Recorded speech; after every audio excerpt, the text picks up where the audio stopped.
I started the unit Illustration 2 responding to a brief, knowing that it would be intense. I'm on the creative arts pathway and have previously studied textiles, printmaking and illustration. I read the other students' blogs in preparation for the unit. I saw the work that was set and the struggles and achievements they had. I was prepared for it to be taxing. I recently read that the harder the learning, the better the understanding. It has been a challenging 2 years working on this course. The forever act of juggling life with kids while studying is a constant battle. During assignment 5, my Sheffield Bears project, I felt like I was only just finally grasping letting each area of my life flow into the other and affect it for good, but it was a struggle to get there. At the start of the course, up until about 3/4 of the way through, I didn't like anything I was producing at all. I fulfilled the brief, but the work didn't feel like me.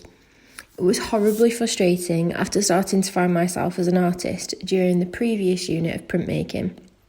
I would look back on the work I'd done so far and feel lost and hopeless as to what I would submit for assessment or be happy to use for a real-world portfolio.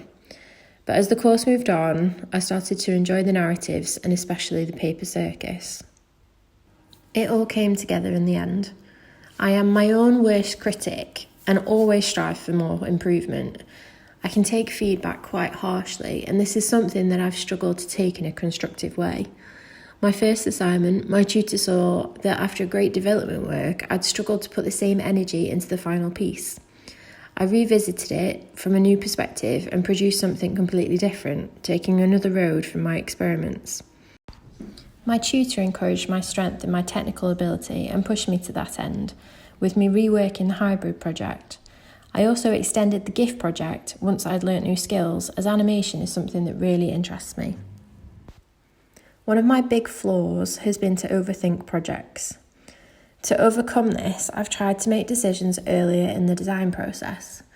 It can appear as if I have not done much development work, but this has been a conscious choice to move forward without getting stuck. I've discovered that pace is key to my work. I must keep up momentum if I am still to be invested in my work. Reading has become even more of a support to me.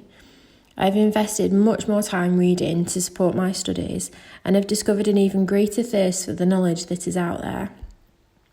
Making note of who said what and where is something I plan to do better as I continue. Moving forward, I'm determined to grow my sketchbooks. I want to fill them without fear of judgment. Mentally, I'm referring to them as a swipe file, as Austin Kleon suggests in his book, Steal Like an Artist. I've also started keeping a logbook. It acts as an inspiration diary for my life, things I've done, thoughts and ideas I've had, or things people have said.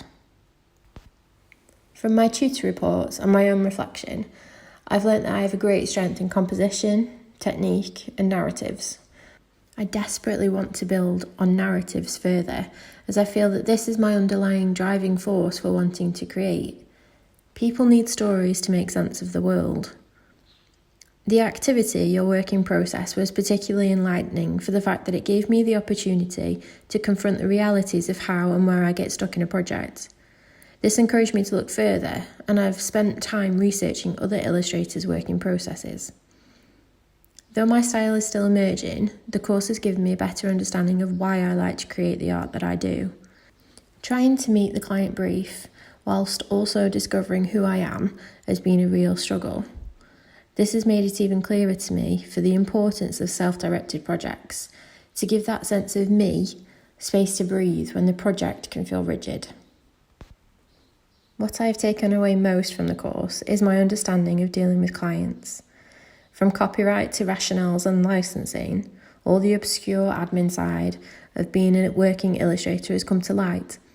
It has greatly improved my working practice with clients I currently have, and has given me much more confidence to being a step closer to referring to myself as a professional.